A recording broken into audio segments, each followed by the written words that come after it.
What's up guys? Balik lagi ke Asian Home Cooking. Hari ini saya akan bikin hekeng. Apakah itu hekeng?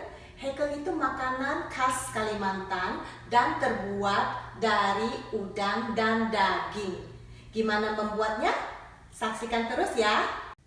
Bahan-bahan yang dibutuhkan adalah 500 gram udang, 250 gram daging babi yang berlemak atau samcang, tepung terigu 2-3 sendok makan, kaldu jamur secukupnya, dan merica sedikit,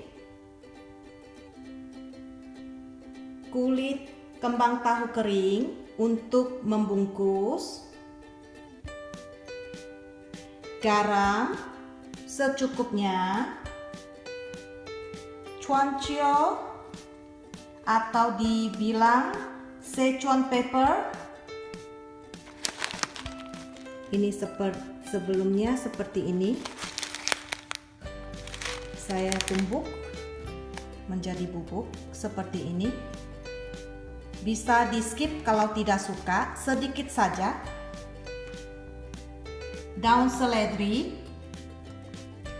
4 daun bawang dipotong kecil-kecil, 6 siung bawang putih, 2 butir telur, dan cabai untuk warna saja. Kalau tidak suka pedas, bisa di skip juga. Saksikan terus pembuatannya.